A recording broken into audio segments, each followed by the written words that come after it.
just right. With the head in a jar, we're feeling alright. Broadcast signal bending space and time. Coffee fueled chaos on the morning line. From the cartoon realm to the cyber sky, we're diving head first while the satellites cry. Steel and static, black and chrome. The future's broken, but we're still home. Morning dive and a coffee. Fuel the machine and ignite the day. Morning dive and a coffee.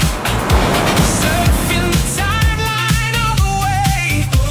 Ghosts in the signal fire, in the wire java. In our veins, turn the frequency higher. Morning dive and a coffee. Dive into the madness and start the day. Hey! Cowboy dance signal cuts across the years. Laughing at paradoxes and our fears. From future wastelands to a retro sunrise, we're chasing tomorrow through electric eyes. The monitor shines with a radioactive light. Nuclear technicolor hues lighting up the night. Industrial heartbeat pounding through the screen like a synth-fade nightmare from a fever dream. Coffee, static. Coffee, static. Coffee, static.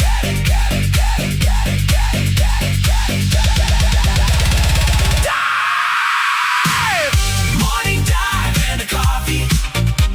Neon thunder in the morning rain. Morning dive and a coffee. Ride the signal through the digital pain.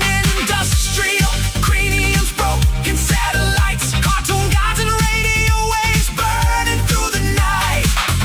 Morning dive and a coffee. The future's awake, and we're leading the fight.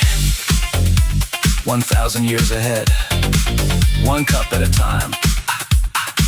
Dive deep, drink up. Static fades, scent echoes.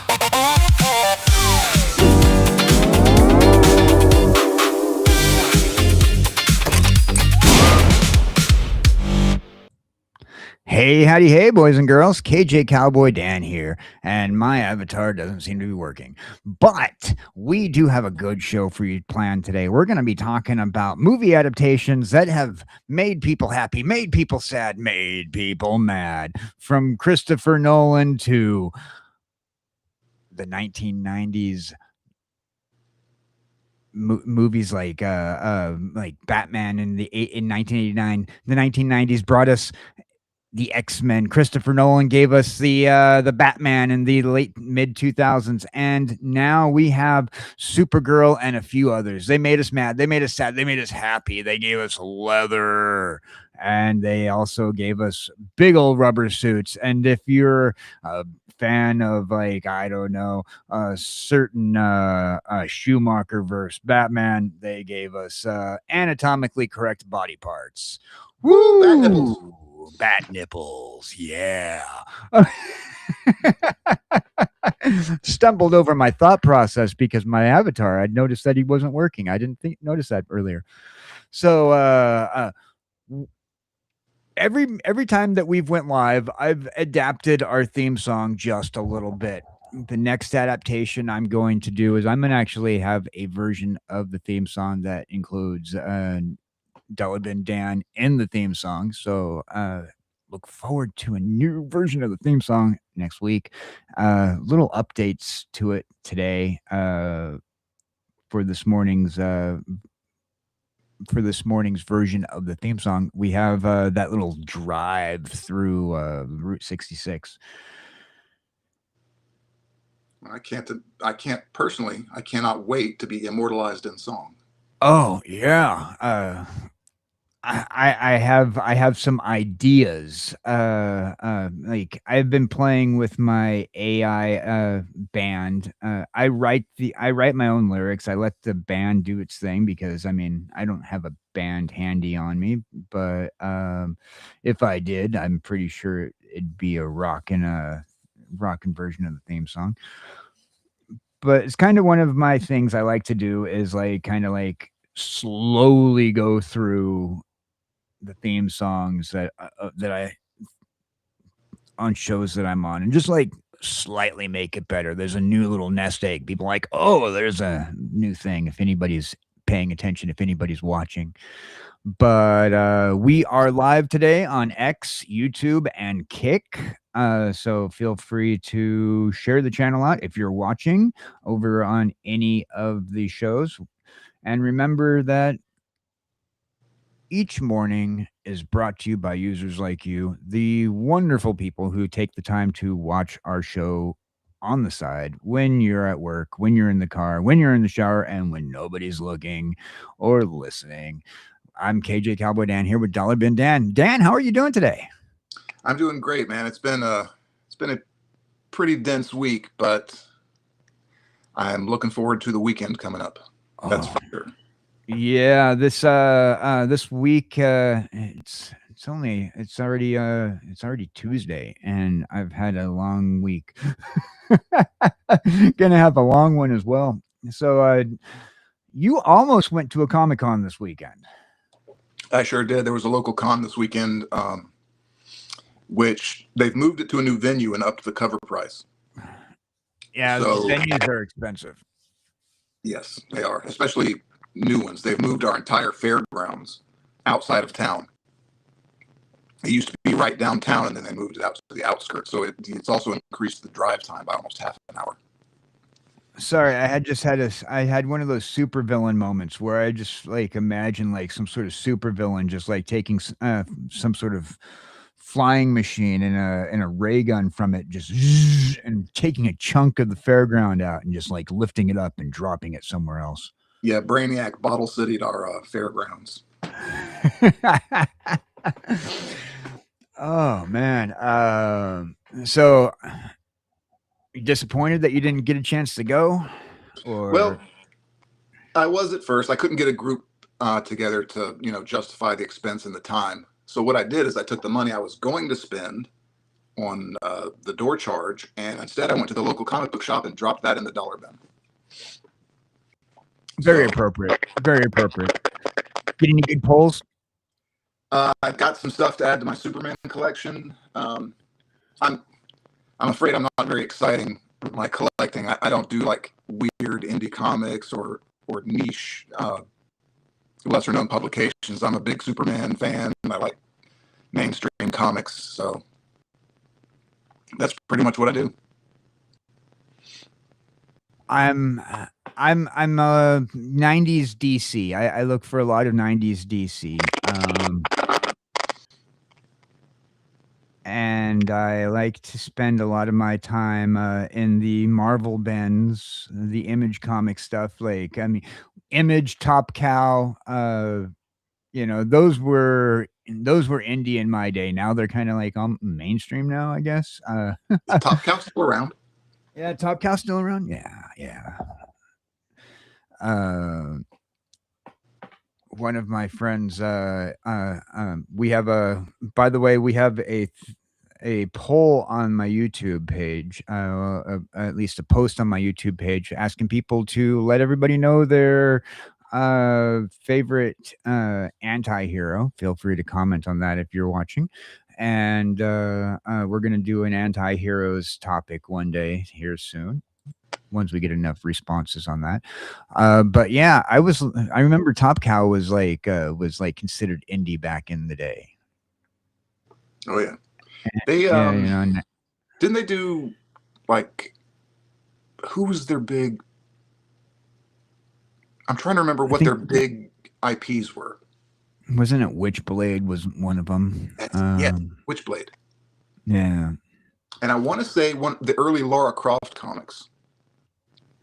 Yes, yeah, I think IDW ended up getting Laura Croft after a while. Like, like a lot of those titles, they bounced back and forth.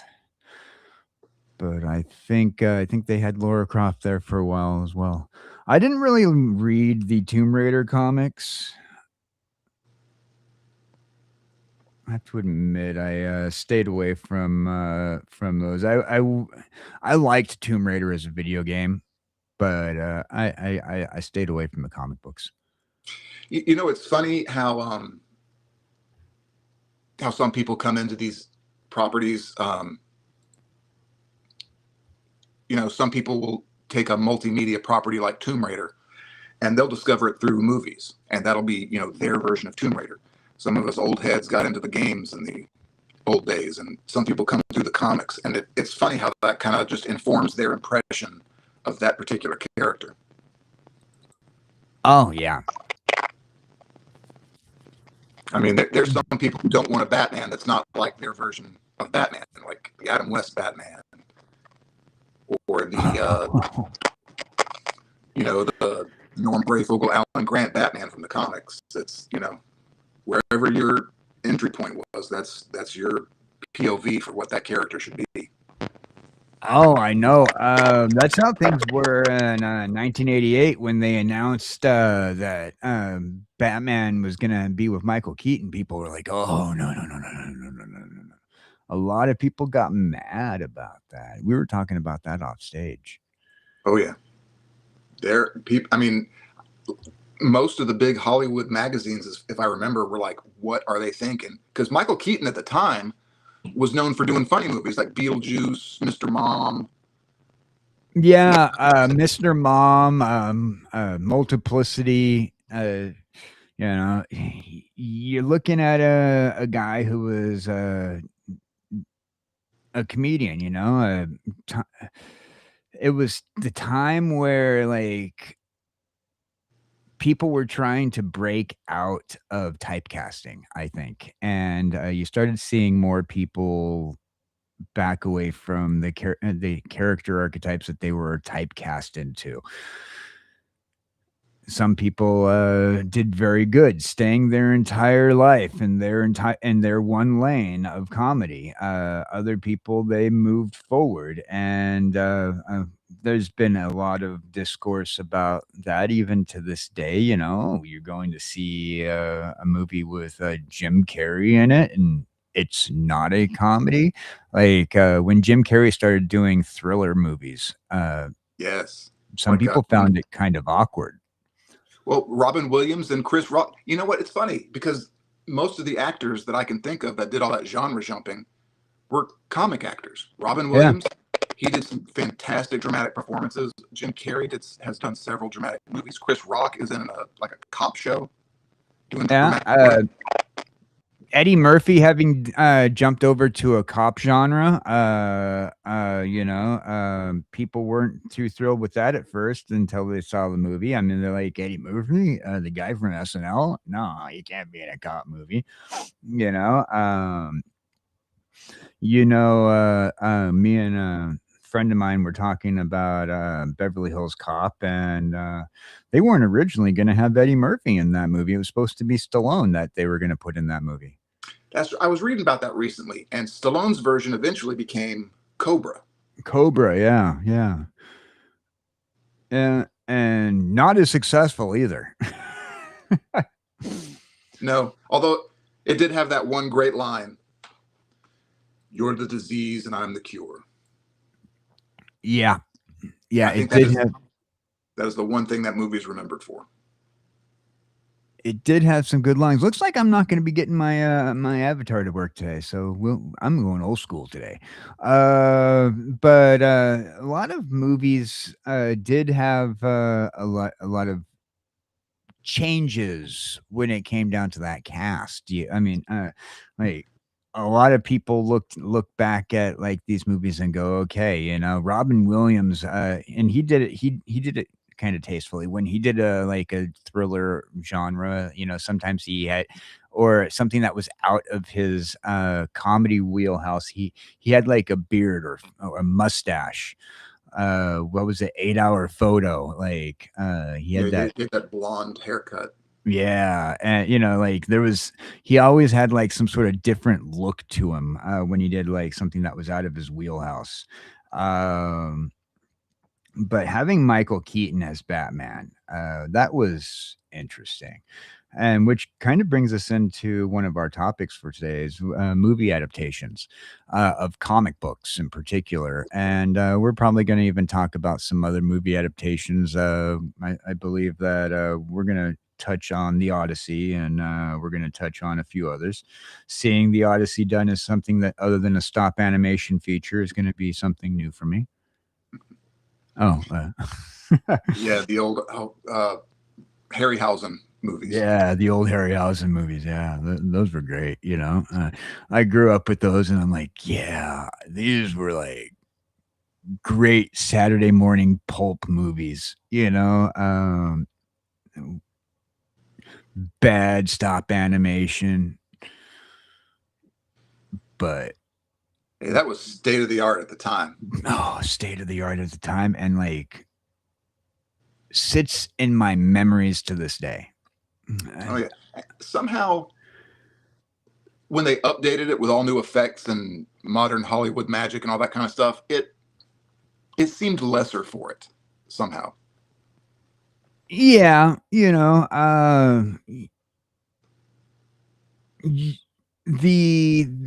always say like throw I've always heard people say throw a bunch of explosions and CG at something and make it look better, and then The Michael then Bay effect. the Michael Bay effect. Oh my god, poor Ninja Turtles.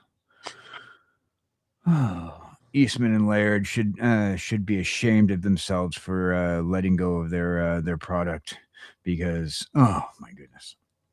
I'm sure they're laughing all the way to the bank. Oh, they are. Absolutely.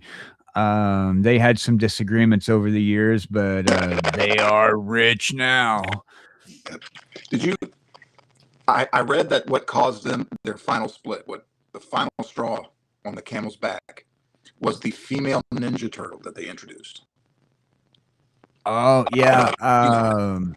Venus de Milo. Yep. Yeah. Didn't they introduce her on the Saban live action series? Yes. Yeah, that was the Next Mutation or something like that. Something. Yeah. Yeah. That series actually crossed over. It was the first of multiple comic book crossovers that the Ninja Turtles did with the Mighty Morphin Power Rangers. Really?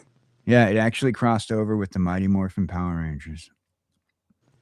Interesting. That's always they do that a lot in the comics, but you don't get a lot of multimedia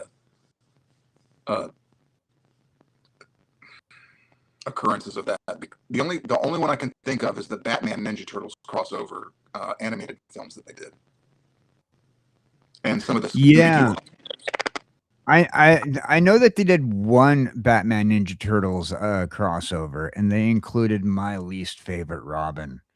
They included Damian Wayne. I'm not a Damian Wayne fan.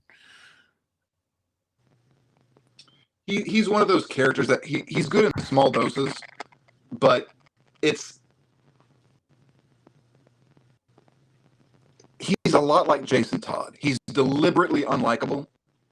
Yeah.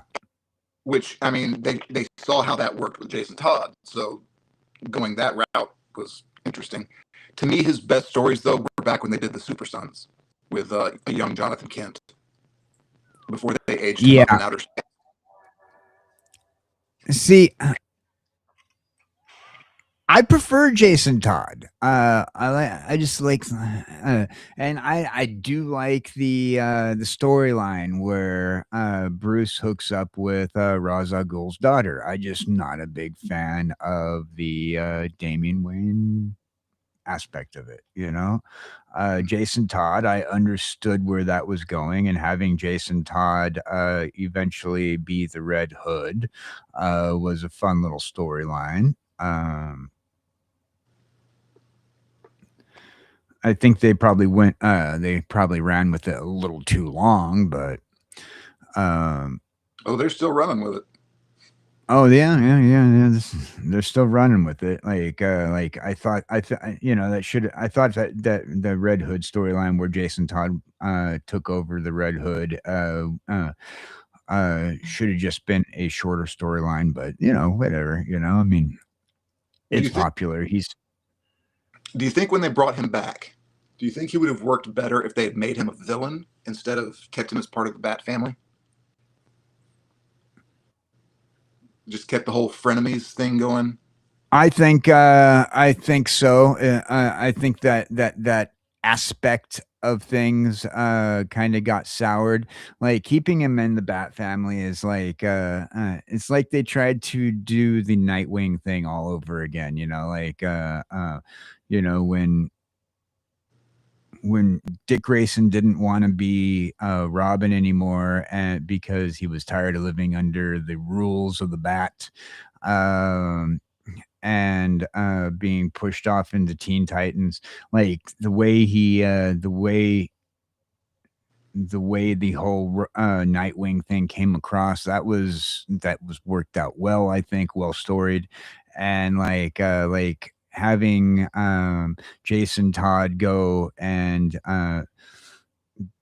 become I like him better as in the concept of the anti-hero rather than the part of like directly Bat familyed out, you know. But I think not Disney, Warner Brothers, DC, they kind of push that Bat family thing a little too much. um Honestly, I think they're pushing the superhero families just in general way too much. Every single hero from Spider-Man to Superman has like their entire supporting cast have superpowers, and oh man, it's crazy. They've completely yeah. deleted some of their biggest properties. Well, I've felt that way for a few years regarding Marvel. Like Marvel Comics has like they did some math on it, and for every 3 characters in the human world, 1 has superpowers. That's a big number, you know. For every 3 characters in the Marvel world. And you know how many Spider people are there now? Freaking how many Flashes and Green Lanterns are there now just on Earth? Oh yeah. Yeesh. I think Lantern Corps has gotten a little out of hand. But I blame the new 52 on that. I blame the New 52 for a lot of things. I I'm not a big fan of reboots. I understand the concept of rebooting with a multiversal thought process. One of the reasons why I think that Secret Wars and Battle World works, but the way they keep on rebooting the DC universe kind of doesn't work. Uh, No, You it know, does. but it At but least also I like props to legacy Marvel for numbering. keeping that one contiguous universe going for the last 70 years. Yeah, to a certain degree, you know. I'm not a big fan of them having gone like full on Ultimate Universe. Seems like everything's like not yeah, Ultimate Spider-Man, Ultimate the Ultimate Universe stuff. I'm never been a big fan of those topics and storylines. But I think the most recent reboot of Marvel has leaned heavily into that Ultimate Universe rather than your 616 that we got to know over the last 70 years.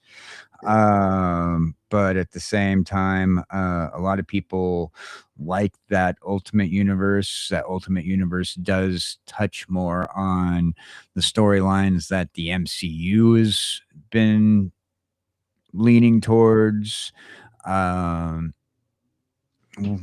you know, my Tony Stark was an alcoholic. He it wasn't his weapons that that made him Iron Man, type of thing, like my my Doctor Strange had slightly different origins, but I mean, you know, I grew up with these comic books. You grew up with these comic books. The kids nowadays are growing up with the MCU and the adaptations that they're giving us. And one thing about adaptations that I will say, because this is going to be our main topic for the day, but what works on the page does not always work on screen. I'm sorry, but grown men walking around in colorful spandex 95% of the time look stupid. Thank you. That's actually why I'm one of the people who actually approve of the 1990s X-Men costumes. I did not want blue and yellow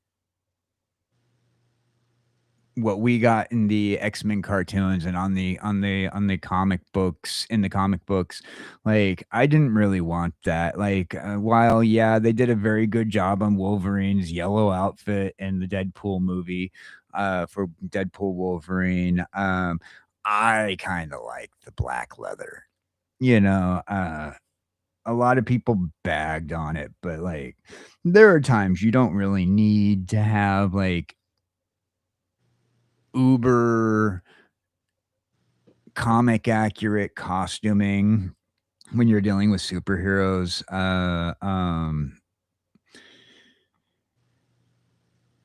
Well, like the Captain America is the perfect example. His 616 costume is iconic. Right. It is one of the most unchanged designs in all of comics. However, it looks completely stupid in real life. And Yeah. I actually prefer his MCU costume, the more like military fatigue style. Right. I actually prefer that look to his 616 outfit. Because it looks more like something that There we go. a soldier in the 40s would have come up with. Absolutely. Let's take a moment and recognize chat for a second. We have the one and only Captain Garantina showing up in chat saying, hello, guys. DJ Hey, Playnights. DJ Playnice is also there wanting to remind everybody to and saluting us for hosting another great show and an awesome day. Thank you, thank you, thank you. TCG dude says in France it's called Marvel.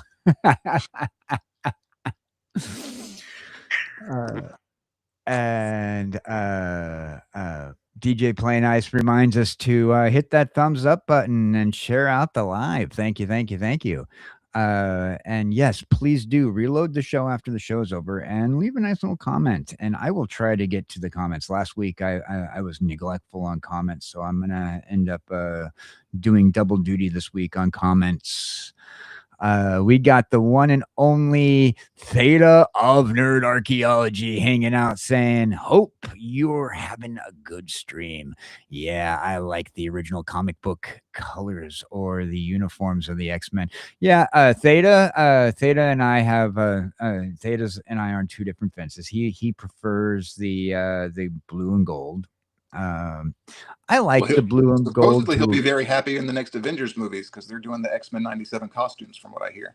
Yeah, they are. They're going to be doing the traditional costumes. I've seen some of the images that they've released for promotionals, and the actor who played Cyclops in the original '90s movies in the X-Men 1999 movies, he's returning and he has the cartoon accurate coloring on his outfit. It looks interesting. I want to see how it looks practically done, considering they do pretty well at movieizing the costumes. We're no longer wearing spandex like we used to. They're also not doing the leather anymore. They've got this more like Kevlar reinforced look to them now. Yeah. Hell, regarding Spider-Man's costume looks like a neoprene wetsuit. Yeah, Spider-Man's costume looks more like a neoprene wetsuit, but it's still very much spandexy to a certain degree. I don't think you're going to be able to go too far with Spider-Man It's unless you end Spider-Man up. and Superman. You got to leave those two alone. Yeah, not a big fan of the Iron Spider look that they gave him with the Tony Stark suits. I'm very traditionalist there on Spider-Man, but then again, it's Spider-Man, you know. You got a teenager working with what he has, and until we get a version of the Fantastic Four and a older version of Peter Parker that's working alongside the Fantastic Four virtually, you know, my thought process is, oh, there's some tech that Mr. Fantastic doesn't need anymore and he's going to destroy. I'm going to use this to help upgrade my suit and my stuff. You know, then, you know, I get that, you know, I like the Peter Parker that makes his own stuff and invents his own little gadgets. Yeah, that's true. Tony stepped in and pretty much did all that for him in the MCU movies. TCG dude says, black leather, you say? Dominatrix Dan is my new alter ego. Yep, sticks and stones may break my bones, but whips and chains excite me. Theta says, yeah, I agree with you on the Captain America thing. Captain America's uniform works better in the cinematic universe than Iron Man. I like the MCU versions as well. Although I did want to see how the dragon scale type costume would have worked on live action Captain America.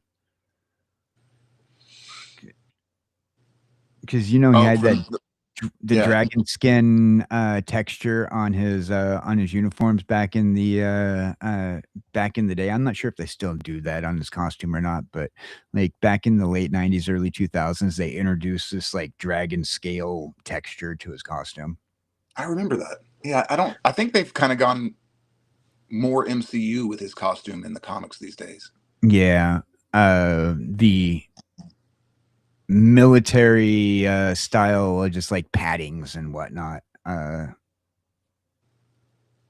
like that, you know, it's more real world, but like I did want to see like kind of like how if they were able to adapt that because I used to go to Ren fairs and I've seen like different chainmail options before, and I've seen like a few of the Comic Cons where people try to do their dragon scale chainmail costumes of a Captain America, and they don't really turn out as well as you'd think they would, you know. But I remembered that whole dragon scale texture on his costume and thinking to myself, that's got to be a heavy costume to wear.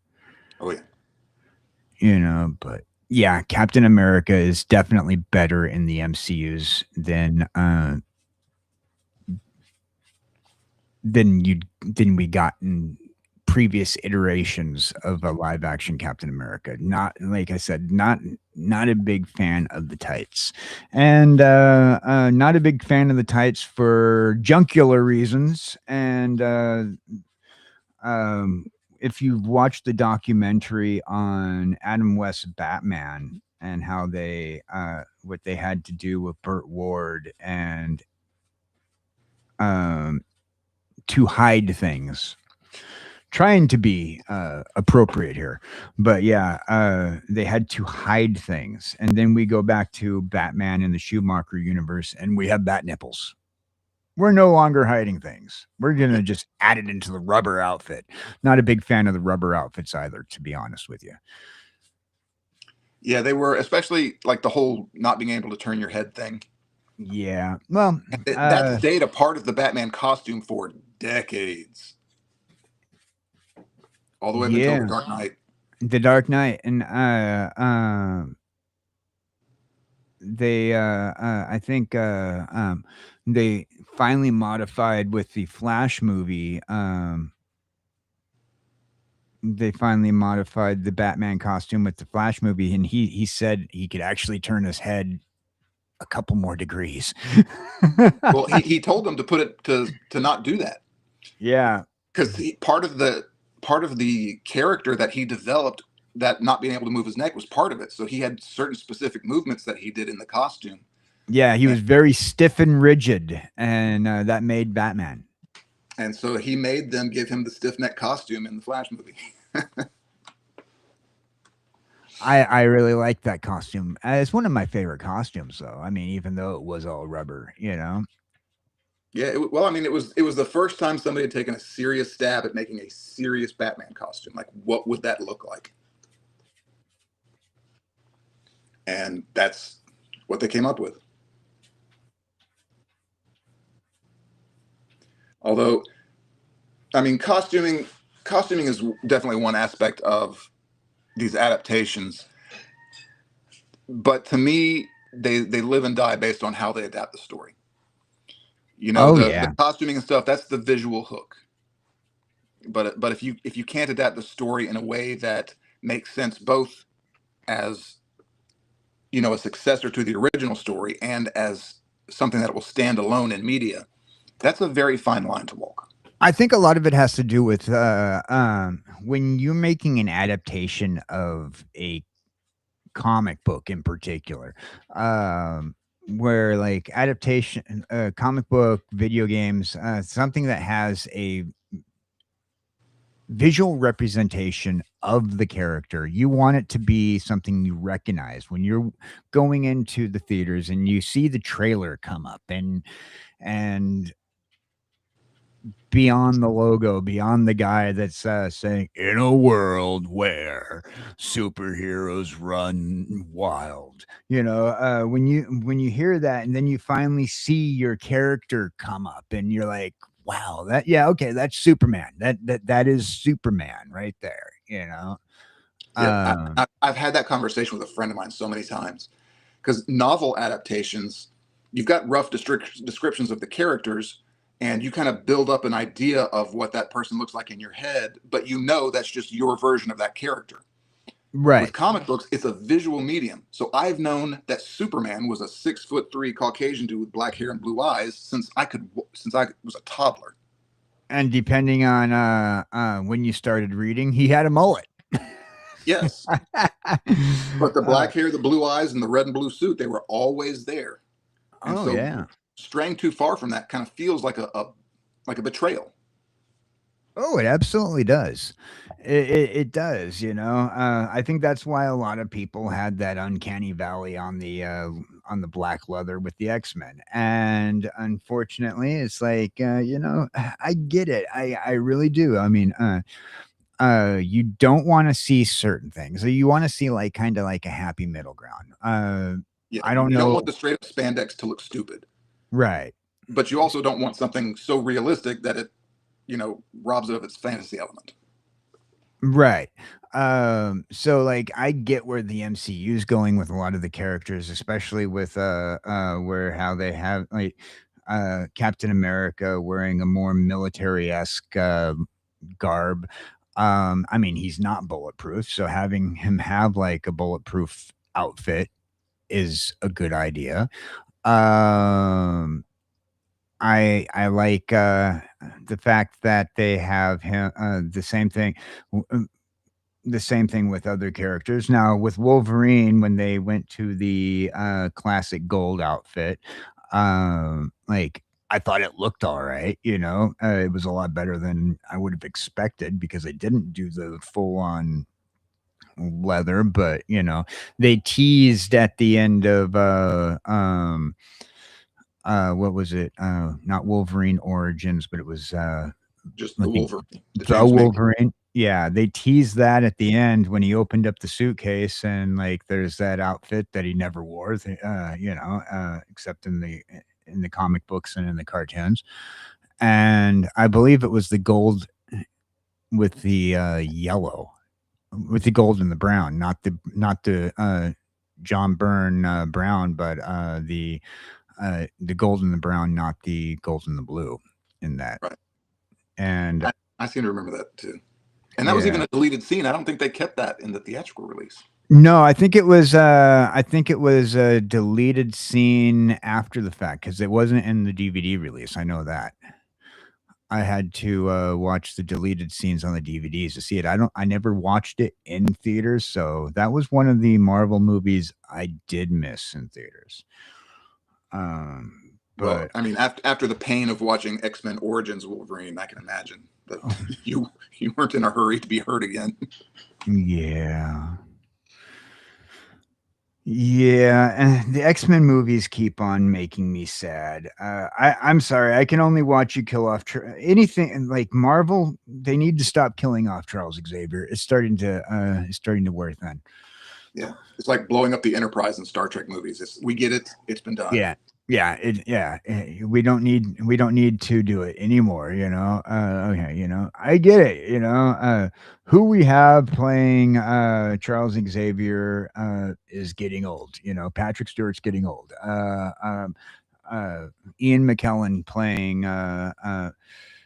this was Ian McKellen is an old man, and my buddy Kingstyle and I were talking the other day, and Kingstyle says to me, he says, "Doesn't Ian McKellen look like an old man wearing like historically accurate pajamas for the 1800s?" A little bit.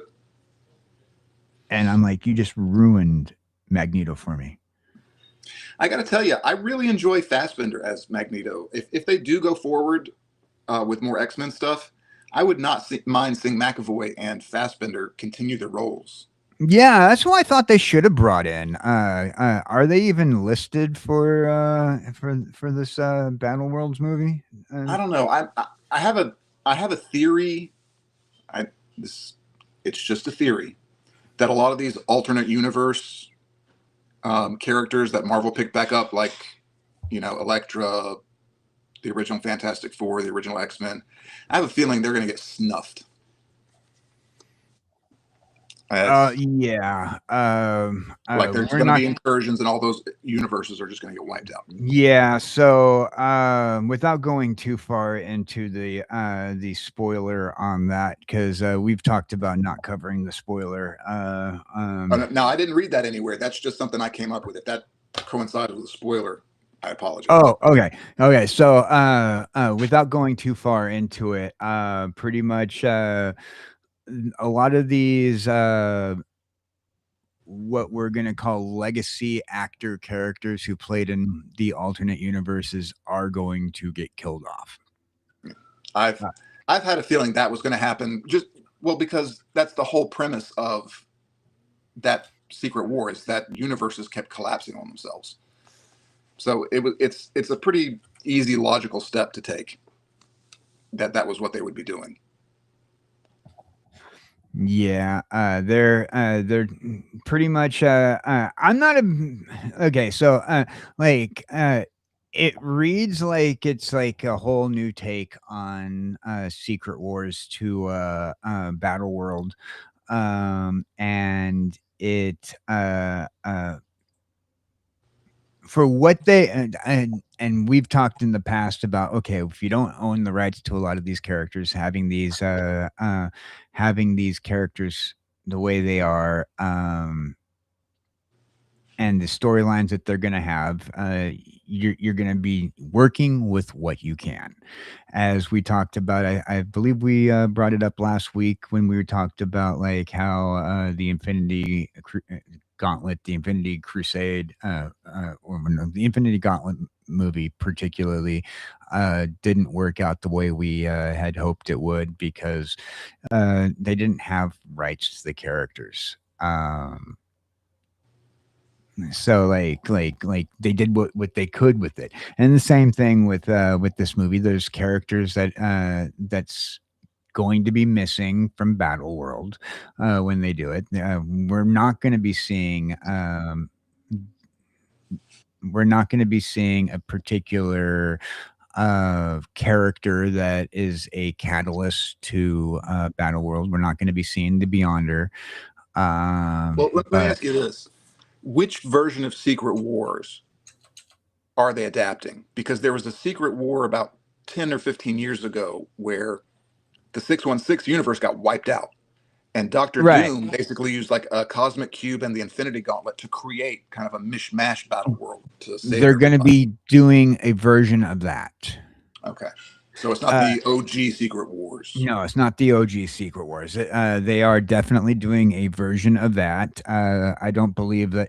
I don't believe that they're going to be including the Infinity Stones or the Infinity Gauntlet, but there will be a tie-in to the Infinity Stones because of Steve Rogers. Virtually, they're going to be doing time travel shenanigans. It's sounding like, without giving too much away, it's sounding like they're going to be also leaning heavily into the local Loki series. And so they're going to be using timekeeper Loki, storyteller Loki, whichever Loki you want to call him, because now like he's this variant of Loki is going to be part of it. They are going to pretty much they're using this as a way to ultimately it's a long circle in order to get Tony Stark back into the 616. Now, one character was kind of there was a linchpin character in that Secret War comic, the Molecule Man. Molecule Man, yeah. Have you heard anything if they're going to include him or if they're going to just leave that? I think they're out? going to include him. I don't know. I haven't seen much about it. Without going into it, let me see if I can skim the document real quick. Because we were talking about them not using characters that they hadn't either built up or have the rights to. So if they didn't use the Molecule Man, like what existing MCU character could they put in his place?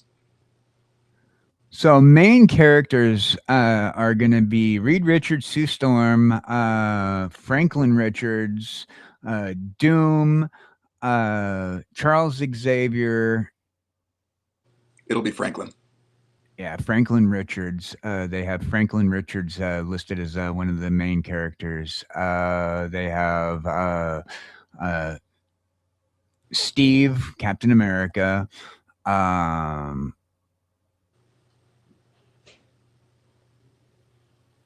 then Thor.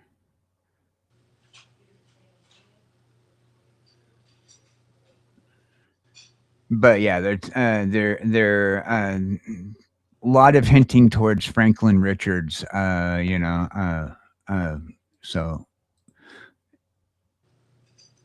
I think that they're going to be going towards that direction. They've used Franklin Richards in the comic books for things like this in the past. That kid is not stable. Well, I mean, he's been through some stuff. Yeah, that kid's not stable. And what's the best thing you can do with an unstable kid with godlike powers? Well, send him over to the constant drama factory that is the X-Men. Oh yeah, yeah.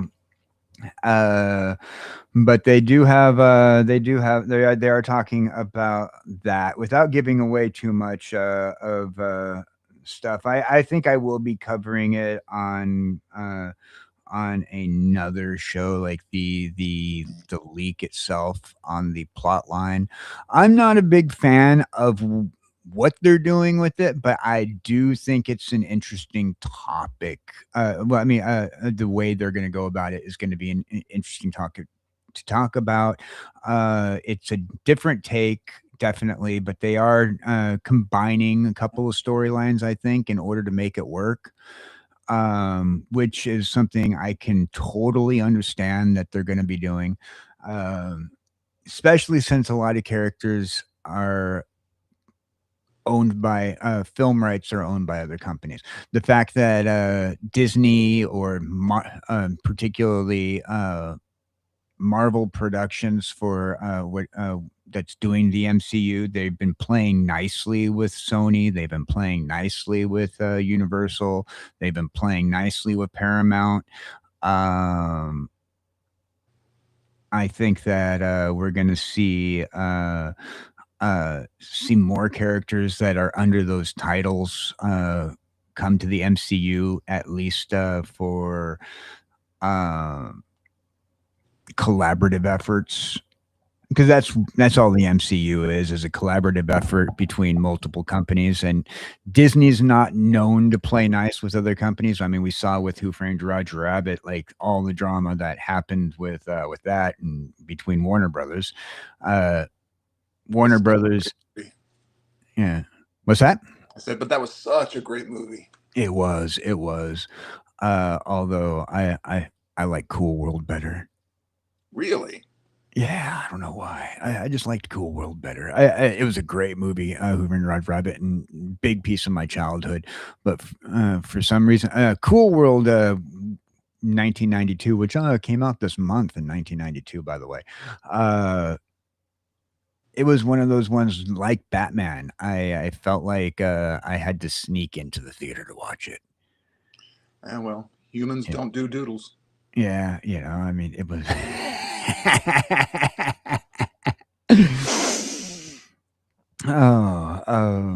But yeah, it was just one of those different takes on like humans meeting the cartoon world. Definitely an interesting, not necessarily comic book adaptation or cartoon adaptation, but adaptation of real world to cartoon. That was a Ralph Bakshi joint, wasn't it? Yeah. I believe it was. For those of you who don't know, Ralph Bakshi is a legend in animation.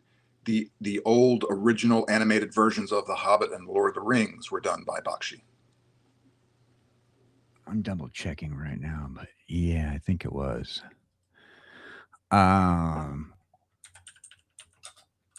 But yeah, I was more of a fan of the Cool World when it came down to human world / cartoon world collaborations. I don't know what it was. Maybe I just liked Brad Pitt, definitely Don't forget had Melanie Griffith. always had Melanie Griffith. Was she in that? Wait, no. No, Kim Basinger was in it. Kim Basinger, that's who it was. I'm sorry. Yeah, Kim Basinger, and we had Gabriel Bryan, pretty much the antagonist. So I enjoyed that movie. I enjoyed that movie, and Kim Basinger voicing the female Toon. I don't know. Maybe it might just be like the scene where she's in the club dancing, and Gabriel Bryan, who plays Jack Deebs in the movie, he's kind of like obsessed with her, and Brad Pitt's watching from the background, doing his like cool cop in the background thing he was doing in that movie, the entire movie, Cool Cop. Yeah. Classic.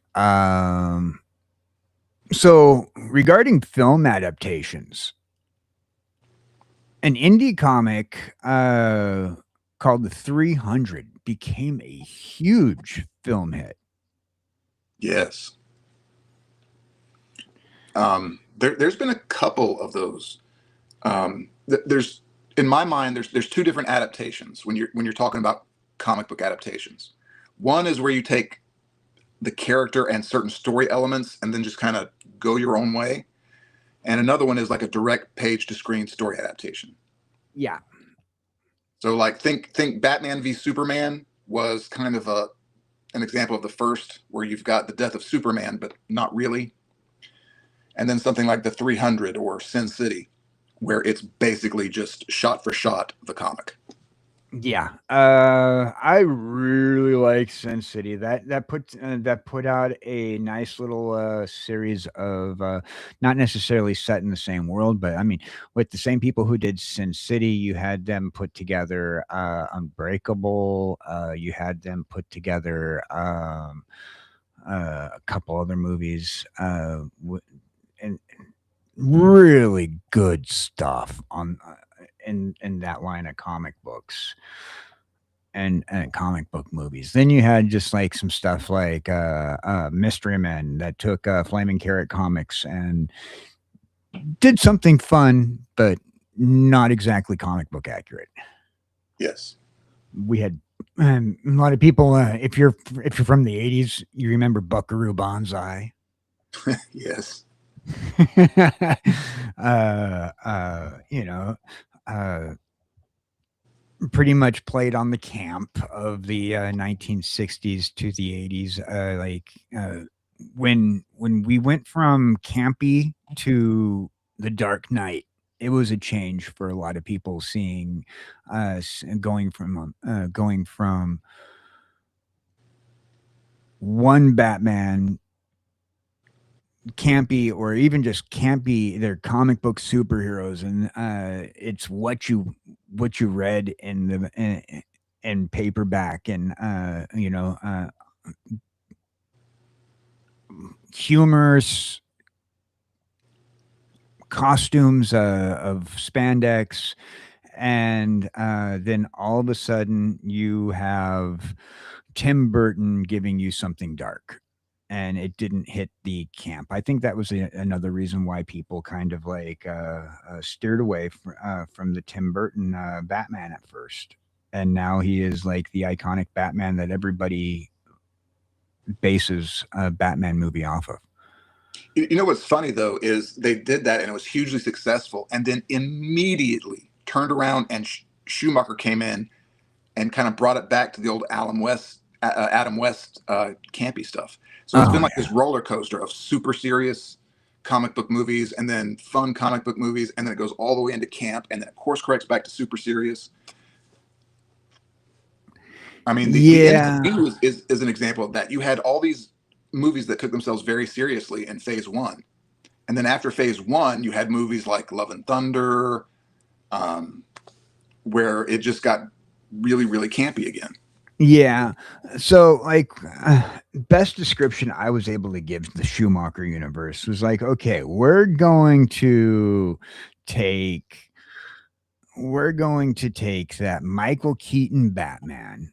We're gonna put somebody else in the uniform, who may or may not, according to some people, be a better Bruce Wayne.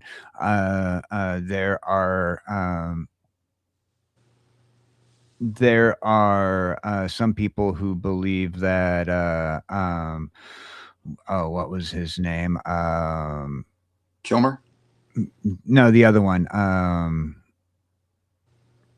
Clooney. Yeah, George Clooney. George Clooney. Thank you, George Clooney. Some people felt that he was like a better Bruce Wayne. And I don't know. I each of them had their things. Val Kilmer, I kind of like okay, he's an interesting Batman. He's not Michael Keaton. George Clooney, I can see him as a Bruce Wayne character if Bruce Wayne were a little bit more refined, I guess. But like they took the Adam West. They took a little bit of the Tim Burton and a little bit of the Keaton. They took the comic books and then they said, you know what? We're also going to throw in kind of like instead of it being dark, it'll still be dark, but it's going to be a nightclub. And we're going to Yeah, throw in black lights everywhere. Everything's going to be black light lit. yeah. I don't know what you were thinking, Schumacher, but what's with the black lights? I think Schumacher's been to a few too many raves. You Oh know, yeah. too many trips out to Burning Man. Too many trips out to Burning Man. Yeah, probably. But I could I saw the scene and like I keep on going back to that scene where he pulls up where Robin pulls up in the Batmobile and gets in a fight with these gangsters that are blacklight face painted, and I'm Yeah, like, really, really is okay. I'm I don't know. It did. It was. It's like they tried to hit that campiness. I couldn't place like who's this gang supposed to be? It's not the Joker's gang. Like. Did we ever decide who that group was in the DC universe that he went up against? I I just always assumed it was just a Schumacher special, just generic thugs, Yeah. because they're you know what their look kind of reminds me of in retrospect now, in the Pattinson Matt Reeves Batman movie, that gang at the beginning that was playing the knockout game. Yeah. They had a very similar face paint on. It was a little more Jokerish, but it was a very similar look to that. So I'm wondering if that was a nod to that other movie or just a coincidence. Hmm. I'm hoping just a coincidence, but could have been odd. The Robert Pattinson movie did have a lot of head nods towards previous versions of the Bat. Um, I hated that movie. I've never been a big fan of the Batman Year One style storylines that they did. Well, Not a my big my fan big of that. problem my big problem, speaking of adaptations and the way people go about adaptations, is Matt Reeves tried to do what if Batman was a real person in the real world, Yeah. which to me is stupid. If you strip all the fantasy elements out of Batman, you've got this just rage addicted asshole that goes around beating the crap out of people just to make himself feel better. And that was the Pattinson movie. Okay. Yeah. Yeah. Yeah. Yeah. Yeah. Yeah. Yeah. I couldn't put my finger on it. That's exactly what it is. That's exactly what it is. You know, Batman, for me to work, he needs just a soup sauce of that fantasy element at least. You know, you need to believe this guy could really exist, but you also need to believe that he could fight mutant alligators and go into outer space and team up with Superman. Yes. Yeah, and I don't see that Robert Pattinson Batman. I think probably the reason why we're not going to see another one of those movies, or if we do, it's going to probably be like because somebody really liked it. But I don't see They're that filming. movie. Are they filming another one? Yep. And from what I hear, Scarlett Johansson is going to be in it playing Dr. Pamela Isley. Oh, okay.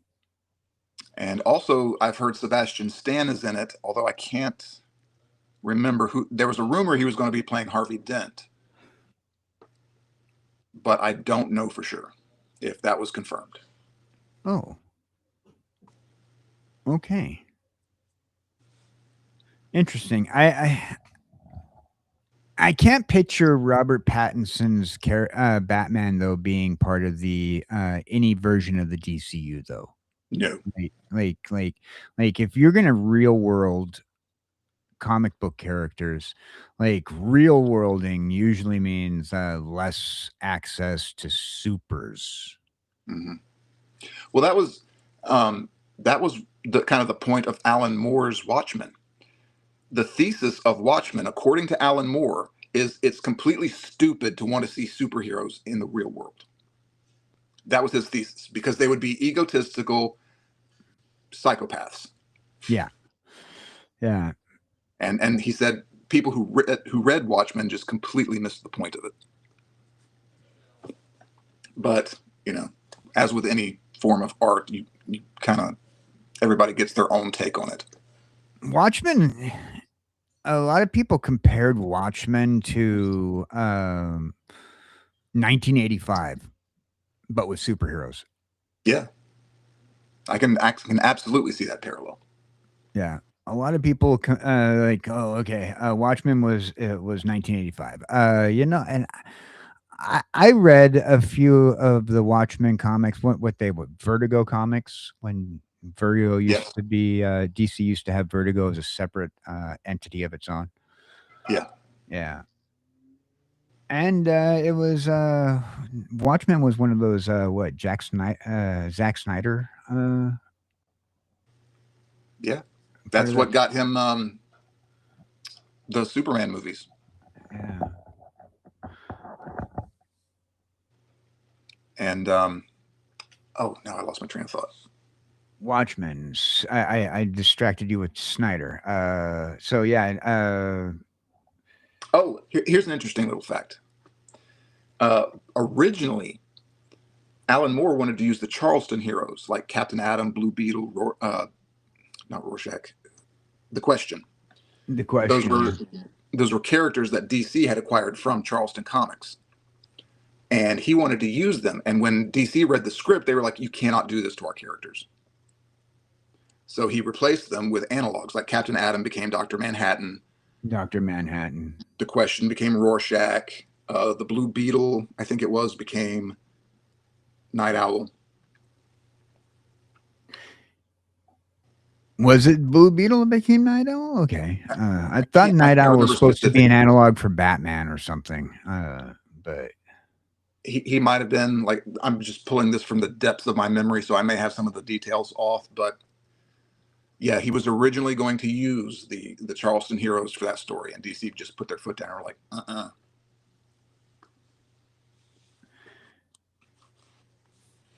although I did like the Watchmen and comic books, and I did like Rorschach, the way they portrayed him in that movie. I it was a hard movie for me to get into, though. I mean, why as a movie? yeah. Well, I mean, a lot of people said Watchmen just because it was so dense and so weird. A lot of people said it could not be made into a movie. Um, so a lot of people were very skeptical about it when Zack Snyder tried, and he did change some things that people weren't happy about. But yeah, I mean, I personally don't like these dark, everything's awful, people are scum kind of movies. I like a little heroism and a little hopefulness in my stories. So, and I'm glad they're kind of getting back to that and getting away from everything as these movies where everything's dark and dire all the time.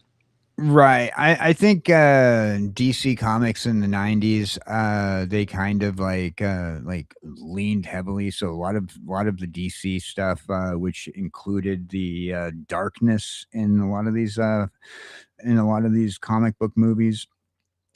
We got to blame the 1990s DC Comics for that. Regarding the Watchmen, I do want to mention that in my opinion, the Watchmen did do comic accurate costuming when everybody else was trying to lean towards leather, and they did it well. They did it so well. In fact, did you notice that the original Watchmen from like the 40s, when they would show them, they were all wearing like felt costumes, like stuff that people would have had access to in the 50s, Yeah, and then they were wearing more like Schumacher-esque costumes in the modern day. So they even like dated their costume styles, and I thought that was a very interesting detail. it is. That's one of the things that I've noticed also about like just costuming in particular, and you see this quite often at Comic Cons. If pretty much a lot of people base their comic book recreations of characters on the uh, fabrics that they have access to nowadays. When you go, I used to build my own costumes back when I used to cosplay. Yeah. Um, and we see now a lot of people are using the foams, PVC foams and whatnot. And I built my costumes out of like I did my powder toast man outfit that I did to Comic Con back in 98, 99. but I did Powdered Toast Man, and I used an old couch cushion, and I made fake muscles and made a powdered toast shape head, and a lot of stuff was polyester because that's what I had access to in fabrics. Yep. And same thing with the way they did like movies and television. I think the reason why Batman, particularly in the 60s, stayed with the spandex look, was because that was a fabric that was very popular in the 60s, was that like stretchable spandex. And you back in the 40s and 50s, when people were doing costuming and making costumes for productions or whatever, what have you, they were using a lot of wools and felts because those were fabrics that were really popular, particularly. And they said that when they made the X-Men movie in the 90s, that the reason why he went with leather is because everybody was wearing leather. Yeah. Well, Hollywood has always been chasing trends. When they're not oh trying yeah, to set trends, they're chasing trends. So that's a part of it too. Is just Hollywood is notorious for just going along with whatever's popular. the X-Men movies were sponsored by Oakley, so I remember that. Cyclops' unigoggle was made by Oakley. I remember that now. Yep. And it even had the little Oakley logo on it. They did a close up in the movie. Yeah, so like you use what's popular, and whether it be for the product placement or whatever, you use what's popular. And Oakley just happened to be the product placement, just like we are the product placement for the KJ Cowboy Dan merch shop, where you can get your KJ Cowboy Dan gear, paid for and approved by KJ Cowboy Dan. Sorry. No, but I think like we do see these things. And so like you see, like right now a lot of people are getting into like the military garb and whatnot with the MCU, Captain America, um wearing all the padding, Wolverine wearing all the padding. It does look like they went to a army surplus shop, grabbed some military garb, went over to your security guard store and grabbed some bulletproof vests and cannibalized some stuff, and kind of hits that kind of like closer to real world, but not trying to go into the real world like the Robert Pattinson Batman did. Yep. I don't know. I just don't want you to go too close into the real world when giving me something. Give me product that sits in a regular world aesthetic. I would like that, but also give me the fantasy. I watch a movie so I can vacate the real world. I read my comic books so that way I can vacate the real world. I don't want the real world bleeding into the comics, which Yeah. kind of brings us to the Odyssey. Which the controversy online surrounding this is crazy. There's that movie is coming under so much fire for being inaccurate to both the time period and the source material. But and on one side, I do see their argument. On the other side, though, Hollywood has never really been known for lore or historical accuracy ever. So it's not like it's not a new problem. But for some reason, the Odyssey is getting the brunt of the blowback for this particular thing that Hollywood's been doing for years and years and years and years and years and years and years. So I'm curious to see how that movie's going to perform in the theater, because Christopher Nolan has a huge fan base. I think he's a little overhyped as a director, but he's got a huge following. But this movie is just not getting well talked about in press, so I don't. It's going to be a weird situation. I think it's one of I think three things are affecting the promotions for the movie right now. First of all, as I've spoke about on multiple occasions, and I've said it with Supergirl, I've said it with a few of these Disney releases since Snow White and the Seven Dwarves, and a few others. When entertainers go out and start talking politics, it alienates a good 50% or more of their audience. And you're an entertainer. And I would always tell my DJs this when I used to DJ, and you're going in to provide a entertainment service. Don't tell people your politics. Don't talk about three things. Don't, unless the venue requires it. Depending on what the venue is, don't talk about religion, politics, somebody else's old lady, and or money. And then you're safe. Yeah. And that used to be like a hard, fast rule, is that you don't go to these places. But now movies kind of seem to be doing the opposite. They're injecting all that, deliberately injecting as much of that stuff into entertainment as possible. And I don't, even if you agree with my politics 100%, I still don't want to hear you spouting it off in the middle of a movie or during a press junket or any of that. I just don't. Right. And this is the thing. You want to give the best impression of the product you're putting out there. And when you say something that is going to alienate 50% or more of your potential viewership, you're probably not going to sell it. And this was a problem with Supergirl.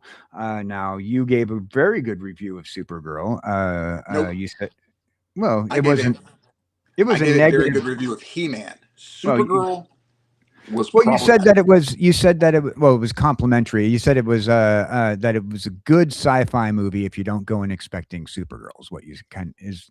Yes, it wasn't a great movie, but it was not the epitome of slop like some people were saying it was. Right. It wasn't like the best review that you can give a movie, but I mean, you gave a good review, and it was, as far as I was concerned, like, as long as you go in knowing those things, you're going to be getting a good movie. If you go in expecting like top of the line, I've read this comic book forever, and this is a universe that I know, then you're probably going to be disappointed. But the fact of the matter is like, Supergirl would have probably been even better in theaters when it comes down to making money. And right now, from what I understand, it's still losing money in theaters. And they're saying it's the biggest flop since Catwoman. They said it's once they included inflation, it's double the flop of Catwoman. Oof. Because I was watching Clownfish TV, and they were reading an article about it on Clownfish, and then giving their opinion on the article. And the article itself said once you include inflation, it doubled the loss that DC lost on Catwoman. Oof. And I think that was only because of one statement made by your lead, and that statement was, it's going to make Christian dads mad. If you wouldn't have made a statement like that, it would have made money. And when you open, as a Christian dad and having seen the movie, I don't know what the hell she was even talking about. I think it was because she was making a reference to a college age girl going out potentially to get drunk and throw her life away. Which Okay, seems to be, that's not a Christian dad thing. That's just a dad thing. I think, yeah, that's just a dad thing. You exactly. You don't want And your teenage daughter going out making poor decisions, getting drunk, and putting herself in compromising positions. That's just being a good father. right. So like the fact that she said that, I think ruined the advertising.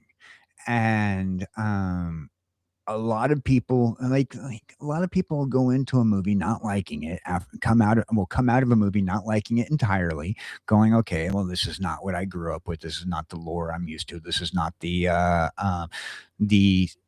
the franchise that I was expecting.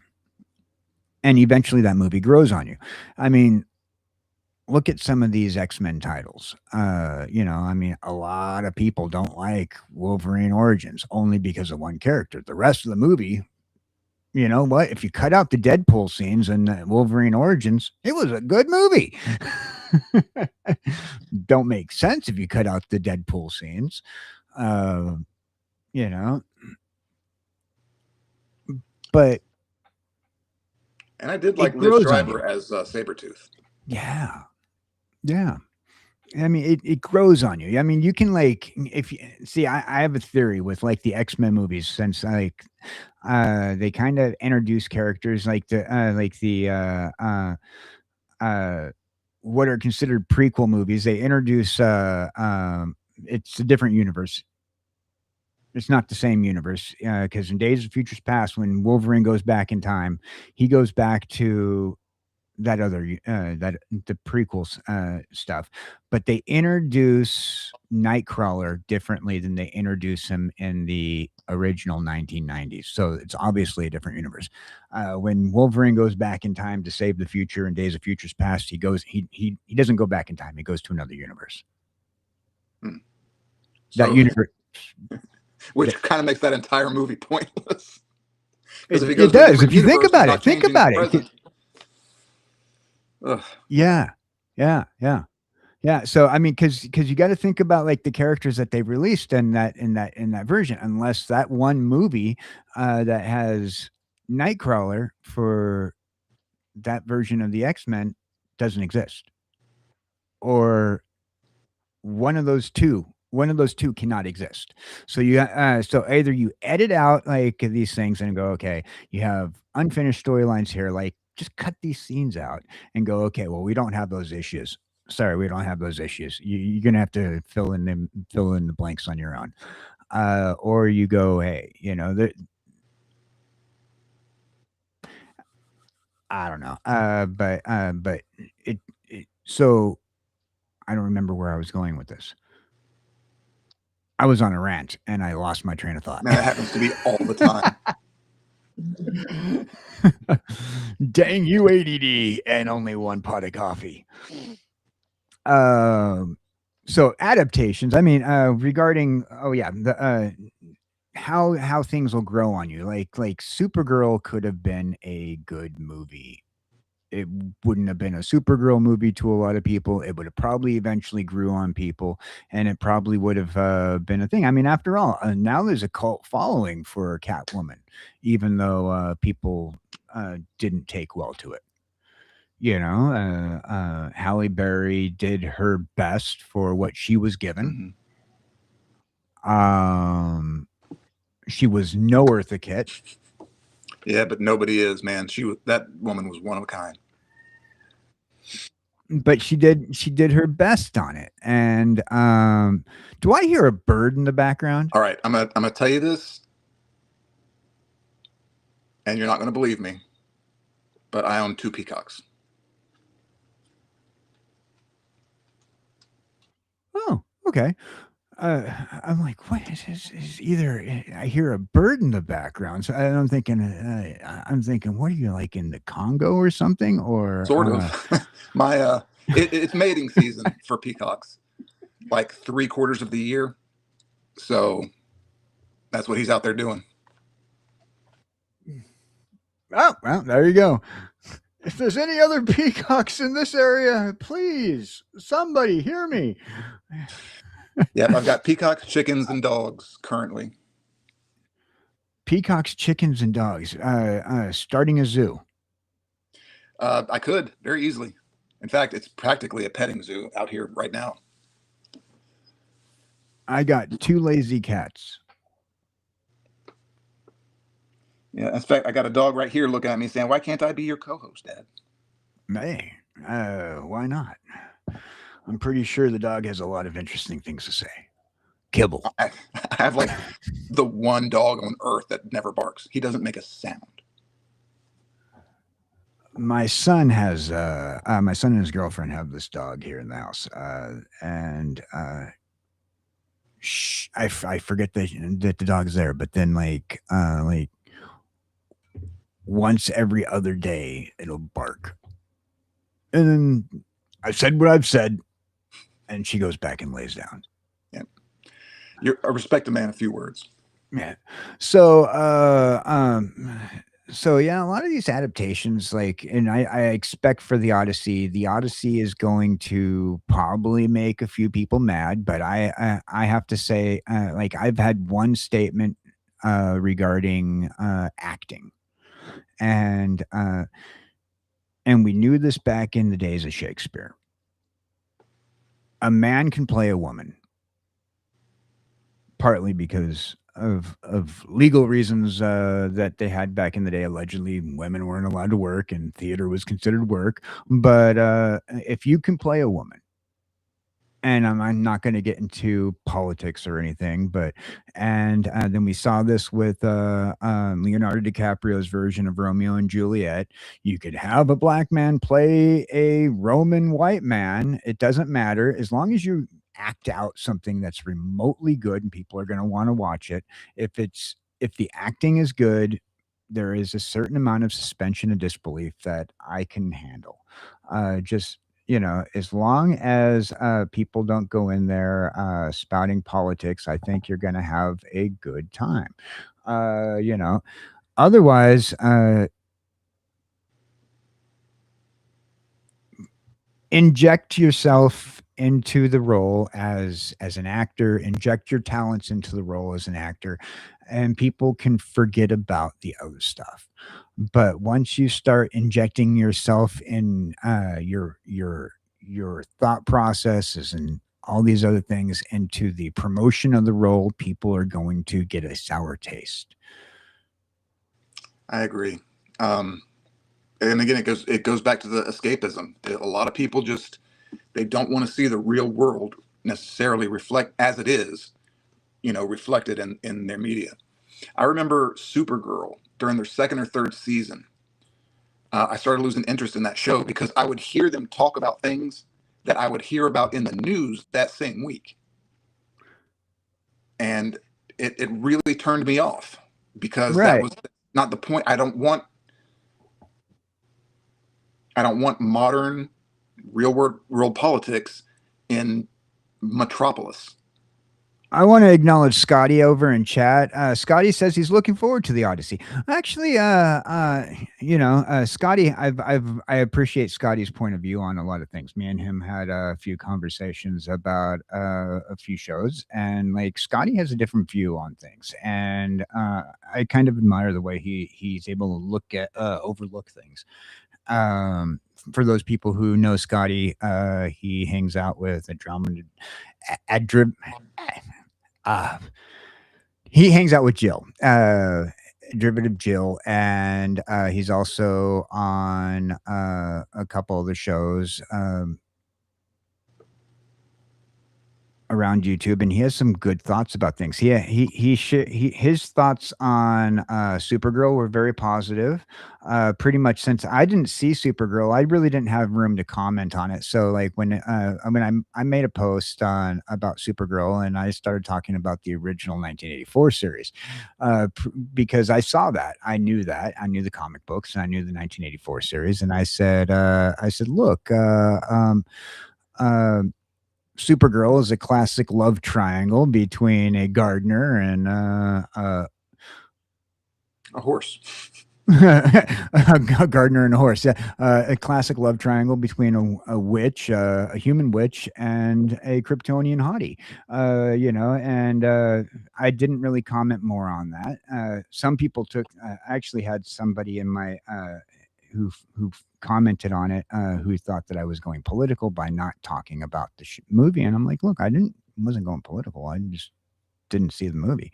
I'm waiting till it comes out on uh, streaming network, partly because And of good on funding. you for not just spewing an opinion out into the world without actually having seen the movie. A lot of people do that, and I can't stand it. They'll sit out there and tell you flat out, "Don't go see this movie; it's terrible," and they haven't seen a frame of it. Yeah.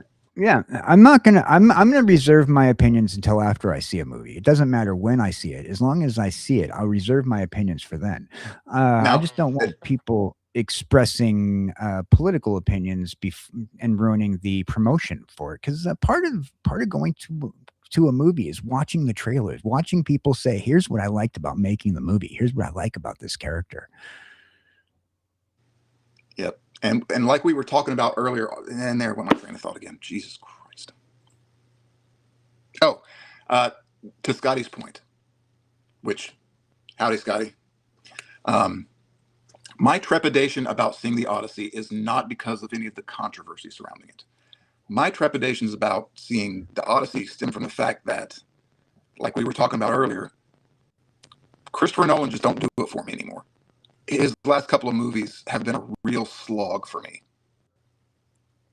um, to the point where they felt like more like work than entertainment. Yeah, you said you said homework. Yes, it did. Like in Oppenheimer, some scenes were in black and white, some scenes were in color. All the scenes were out of order, and you just had to figure that shit out as you went. And it was not interesting enough of a movie for me to do that. I felt I that he just took a page out of Quentin Tarantino's handbook. We're not going to do things have a order to things. You know, I kind of find that kind of hard to follow sometimes, personally. well, that's Um, Nolan's gimmick. Every one of his movies, he deals in some way with time, and with the exception of the Batman movies, Memento, Inception, um, Interstellar, Tenet.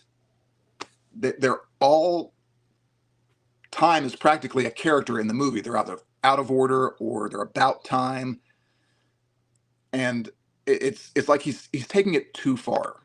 Oppenheimer should have been just a straight narrative. It didn't need the gimmick of him flip flopping all around through Robert Oppenheimer's timeline. That was unnecessarily complicated for a movie that was already unnecessarily complicated. yeah.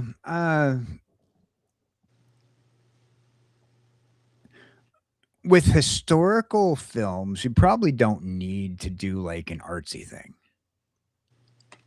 Yeah, especially, I mean, like, I didn't know this when I saw it, but it was later explained to me, like, the difference between the color scenes and the black and white scenes. The black and white scenes were verbatim taken from historical records. Right. No wiggle room whatsoever.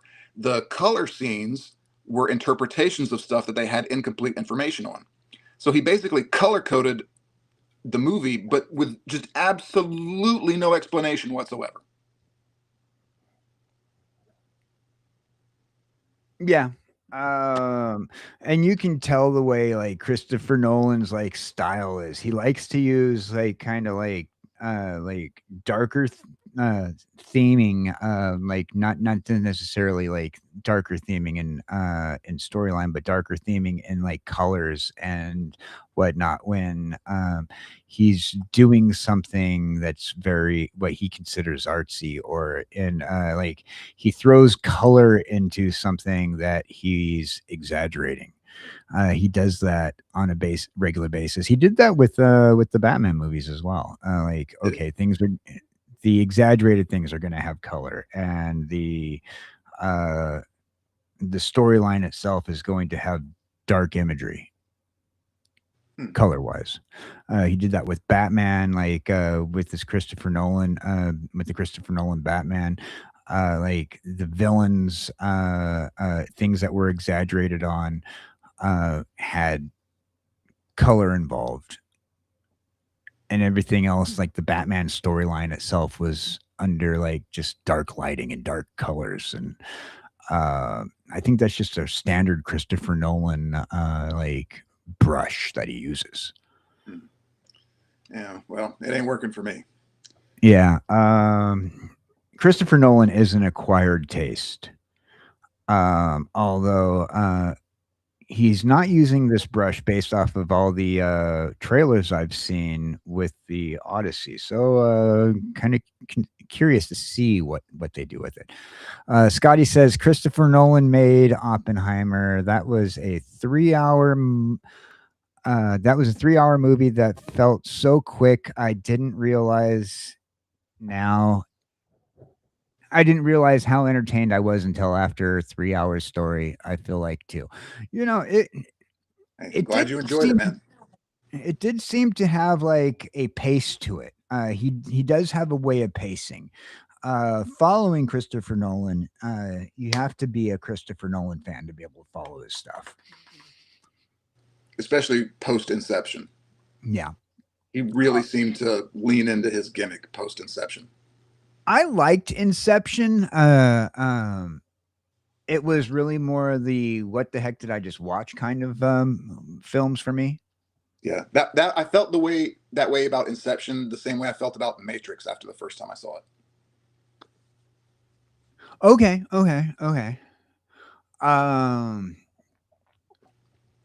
When I first saw The Matrix, it was more of a okay.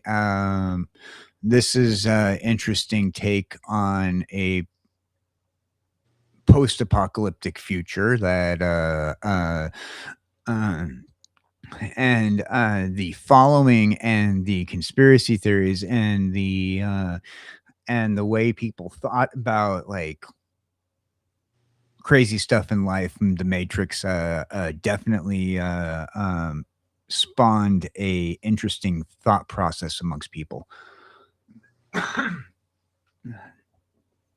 Best way for me to put it. Let me ask you this while we're on the topic of adaptations. Now, earlier I mentioned that for me, I lump them into two categories: loose adaptations and direct adaptations. Right. So let me ask you this. What is your favorite loose adaptation of a comic story? And what is your favorite direct adaptation? All right. Let's see. If we're going loose adaptations, I like to go with like a lot of the 1980s campy stuff. Earlier I mentioned Buckaroo Banzai and Flash Gordon. I'm kind of like into like when it comes to like to the loose adaptations. If we're gonna do something that's just like kind of like, okay, this is where we see the character. This is what we see like a potential storyline. I want to go like something classic, Flash Gordon. Okay. I mean, like, it doesn't have You're to talking be about the 80s Flash Gordon? Yeah. Compare it to the comic books. It's got a lot of the iconic comic book feel, but at the same time, like they made a lot of artistic changes because of what they could do, because of what they had access to. But like a lot of people would be like, yeah, and it's very pulp cinema. Okay. Like for like as close to direct adaptations, like I did mention 300, which was a scene for scene thing, sequencing of the indie comics. Now I don't think I have too many direct adaptations that I would say. Maybe the original Superman movie, I guess. Like, I mean, he took some adaptations there on that as well, but you know, it's very hard to make a direct adaptation to a comic book. Sin Yeah. City would be definitely a very a close runner-up for modern day movies that are direct adaptations. V for Vendetta, it started off like seeming like a direct adaptation, but then they went and started doing something different like halfway through the movie. Um, I still consider that a direct adaptation, though, just because it stayed as true to as it could for an Alan Moore comic, because Alan Moore's definitely got a perspective on stuff, and I think they might have wanted to soften that for general audiences. Now, would we include like animated features as well, Oh, or yeah, 100%. In fact, because I've got some feelings about the DC animated because adaptations. how do you feel about like Batman Under the Red Hood? I mean, we were talking about Jason Todd earlier, and it was on my list of some that I of some of the stuff that I would like to see made into a live action adaptation one day is the Jason Todd Red Hood story. But unfortunately, what that would require is a Batman movie that introduced the concept of Robin, introduced the concept of Jason Todd, the death of Jason Todd, and then his resurrection. Yeah, that would be it'd be probably a series. at least 2 movies. At least. At least I was thinking probably about it'd probably be about a 3 to 4 movie contract. Yeah, and it would have to be kind of like the central. Not all the movies would have to center around that, but like in the Sam Raimi Spider-Man movies, Harry's progression to be the Green Goblin was taking place all through those 3 movies, but it wasn't the focus of those 3 movies. Scotty says Watchmen was close for him. No squid, no dice. A lot of people were mad about the squid. And he said that his favorite adaptations ever, Casino Royale, Fear and Loathing in Las Vegas. Okay. Casino Royale, James Bond, the novelette, pretty good adaptation. They did that 3 times. One was a comedy, one was a television special, and then the most recent one.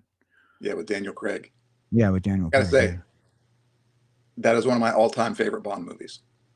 I was on the edge of my seat. That chase scene at the beginning was unbelievable. The torture scene at the end, every time Lashif would swing that rope up under the chair, you heard every seat in the theater jump. It was one of the most surreal group experiences I've ever had at the theater. But every time Lashif swung that rope, every seat in the theater went thunk because everybody flinched. Yeah. Do you remember the scene I'm talking about? I vaguely I remember seeing it. I didn't see it in theaters, but I watched it on television. So that's one of the movies I didn't see in theaters. I watched it as probably a rental. The Daniel Craig movies kind of went off a cliff for me. Yeah. After Skyfall. I was when it came to my Bonds, while I was born in the Michael Moore era, I was my first movie was Pierce Brosnan. I'm sorry, not Michael Moore. Why did I say Michael Moore? Roger Moore. My first movie was a Pierce Brosnan movie, but I'm more of a Timothy Dalton kind of guy. Pierce Brosnan seemed like where you had all your different James Bonds. When I was referred earlier to Casino Royale, now it just hit me. George Lazenby, wasn't he like in the original Casino Royale? No, David Niven was in the original Casino Royale. George Lazenby was in between Connery and Moore. He played. He did On Her Majesty's Secret Service. That's right. Yeah. But I was more of a Timothy Dalton kind of guy, and I felt like Pierce Brosnan. Like if you had like somebody who was playing the same Bond, Pierce Brosnan played Timothy Dalton very well. Yeah. Nobody else, like there was no other Bonds that were the Bond that were the same Bond. Like you had Sean Connery played Sean Connery, Roger Moore. He just did the Saint. His Bond was a screen adaptation of the Saint, as far as I was concerned. Daniel Craig, he plays Daniel Craig. You know, Pierce Brosnan and Timothy Dalton played the same character. I could see that. Although I will say that, especially in the later movies that Brosnan made, I saw reflections of Moore and Connery in some of his portrayal. Especially as the movies got campier, I saw a little bit of Moore in there. Thank you, Scotty. That's the guy I was thinking of, Barry Nelson. Thank you, Scotty. Sorry, what were you saying? I got distracted by Scotty. I was just saying that as the movies got campier, like I would see a little bit more in his performances. Oh yeah. But yeah, I could definitely see him starting out as just basically playing Dalton's Bond, especially in Goldeneye. Yeah, he was like the answer to Timothy Dalton, in my opinion. And me and Scotty are on the same page. Yeah. Bond goes through that same roller coaster that Batman does. You know, they'll do super serious, campy, super serious, campy. Yeah. Yeah. I like the camp of the 60s being referenced, and I also like seeing like the idea of the different techs. Like I noticed like they don't have like the sci-fi secret agent tech in the Daniel Craig stuff. Yeah, they went out of their way to avoid that stuff, to the point Q didn't even show up until his third movie. Yeah. When he did show up, he gave him a radio. That was his big gadget, was a tiny radio. Yeah. It's like taking away like the pocket knife from MacGyver, you know. He's got to have his tech. You got to have a little bit of camp, you know, in my opinion. So back to Batman and the Jason Todd. Scotty says Death in the Family would be a great trilogy, and you know, Death in the Family, Red Hood, that just that whole series, like just somehow a trilogy, maybe 4 movies. And nowadays, with people going into multiple movies playing characters, you could probably get like a good attempt at a cinematic universe, or at least multiple movies for a Batman in this case scenario. I'd like to see that. Well, the good thing about Batman is you almost can't lose money with a Batman movie. Oh, I mean, no, unless you completely shit the bed. Batman is an evergreen property. So if you went to a studio and say, "Look, I've got a 3-part Batman movie," they would probably fund the whole thing, and you could shoot all 3 of them at once. Oh yeah. Dear Paramount, once you finish the acquisition with DC, please do this series for us. Yeah, and get in touch with me, and I'll give you some pointers. We will be glad to sit there and pull out the long boxes just for you guys. Come on, DC. With that note having been said, do you have any movies that you would like to see made, or comic books that you'd like to see adapted? You know, it's kind of a double-edged sword. There are stories I would like to see, but you know, it's a crapshoot on whether or not you'd get a good or bad adaptation out of it. So sometimes it's better to just leave well enough alone. Like specifically, I would have loved to have seen a Death of Superman movie. Yeah, I was until hoping I actually for saw a Death of Superman, and that was pretty bad. Yeah, I was kind of hoping for what we got in the plastic bags, the white and black plastic bag with the death of Superman and the return of Superman, the rebirth of Superman. I wanted to see the Superman clone saga. You know, That was another one. They could have just done a 3-picture deal. Boom, boom, boom. yeah, boom. The death, the reign of the Superman, the return of Superman. Yeah, yeah. I would have loved to Although I see will that. say, the animated version they did of that just recently was perfect. If you have not seen that one, I have not. it's fantastic. It is a great adaptation. It's not a shot for shot perfect adaptation, because it's based on their current animated universe at the time. Right. So it uses those characters instead of like the Giffen era Justice League that was in the comic. But it was still awesome. It had everything I wanted. Definitely have to give it a watch. I don't know if I still have my HBO subscription or not. But definitely want to give that a watch through. I would like to see, and I think it'd be kind of more feasible now with the animation that we have and the CG available. I would like to see the Max. Oh, man, that's a weird one. As far as like just the story material, that's pretty Yeah, off the wall. But they've been doing a lot of story. Like Doom Patrol is a very off the wall franchise, and they successfully did that pretty well. I liked Doom Patrol. It was a good series. It was interesting the way they portrayed it, and I High wasn't concept, the word I was looking for. I wasn't a major avid reader of Doom Patrol because it wasn't one that hit the comic book shelves at my local convenience store when I was buying comic books. Same. Uh, you know, so like it was one that I'd have to pick up at the comic book shop. Scotty says the MTV Max was great. Yeah,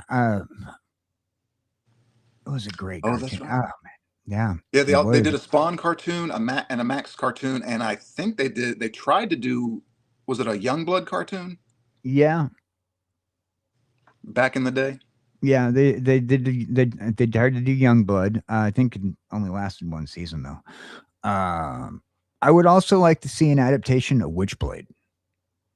Ooh, that's a good one. Now they did do a TV series with Yancey Butler in the 90s, a live action TV series.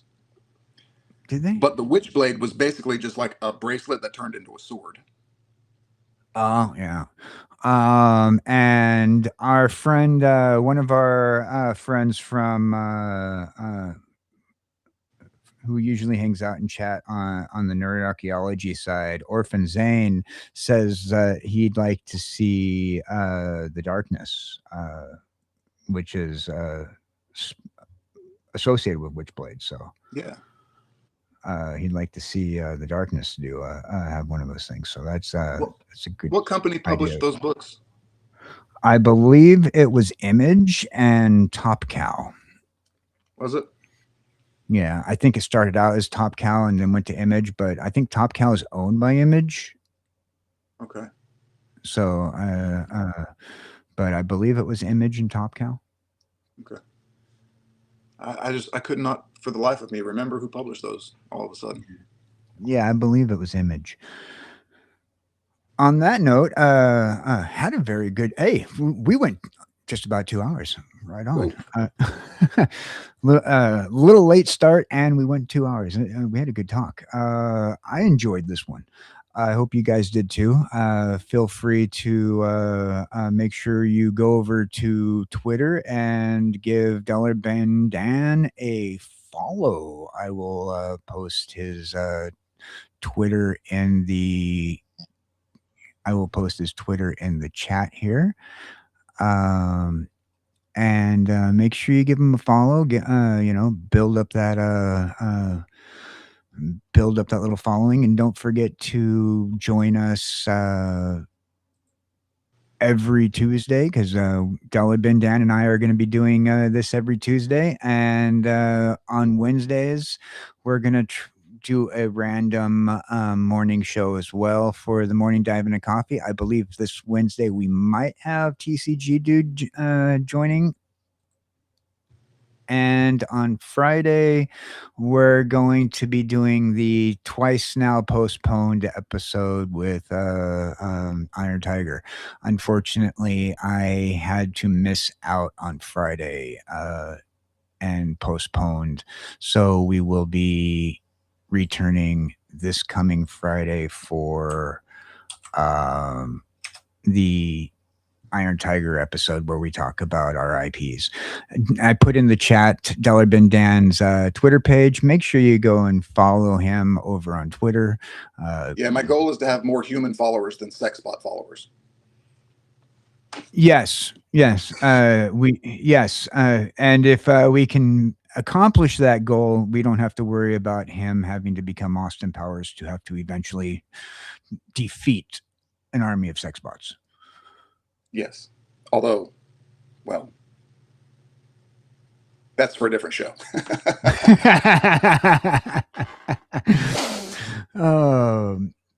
Remember, our show is made possible by viewers like you. And if you guys have a chance and to support the channel, you can support the channel by purchasing some Dub Sludge Energy Drink. Dub Sludge Energy Drink by Dubby Energy Drink is made with pure coffee extract.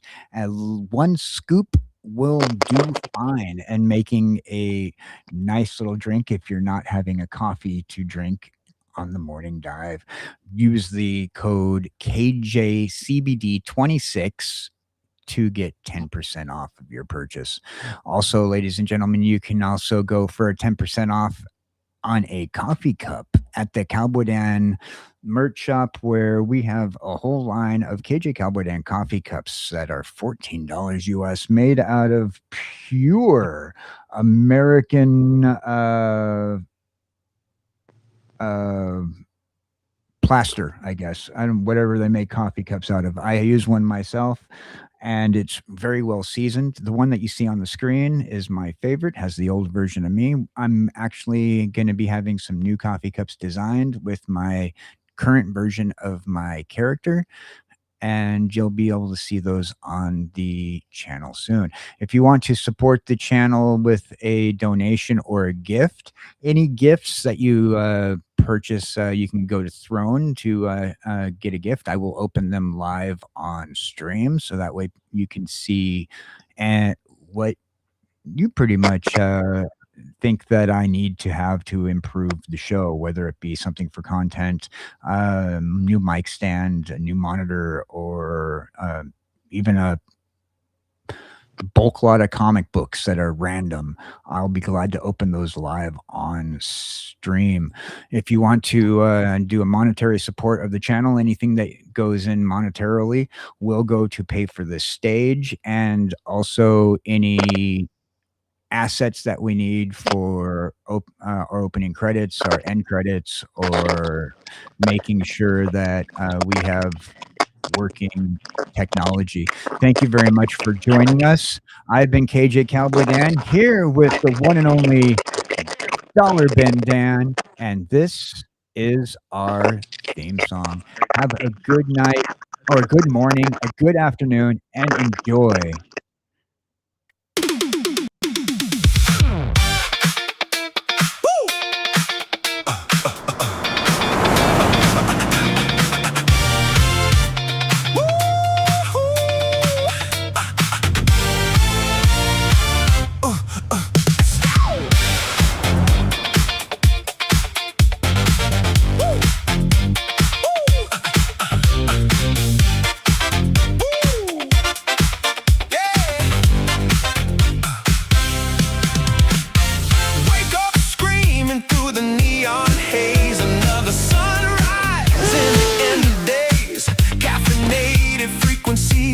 It's just right, with the head in a jar, we're feeling alright. Broadcast signal bending space and time. Coffee fueled chaos on the morning line. From the cartoon realm to the cyber sky, we're diving head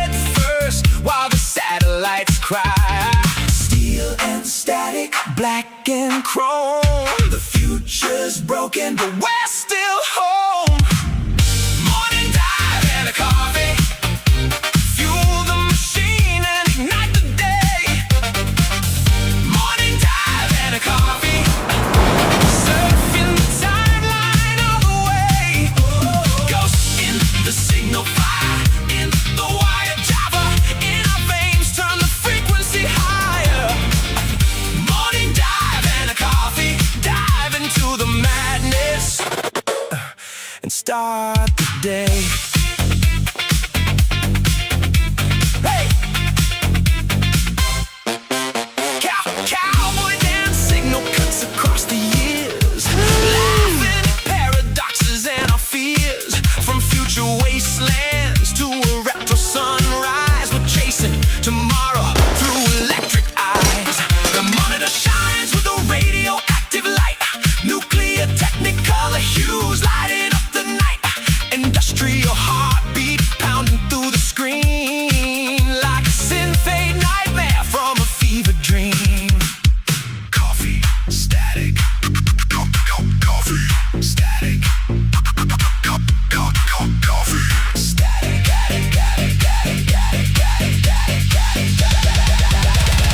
Dive!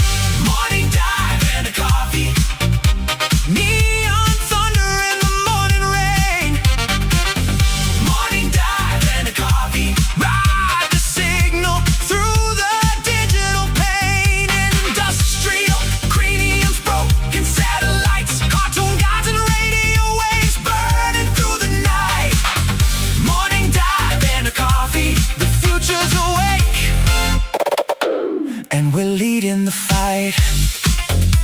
1,000 years ahead, one cup at a time. Dive deep, drink up. Static fades, scent echoes.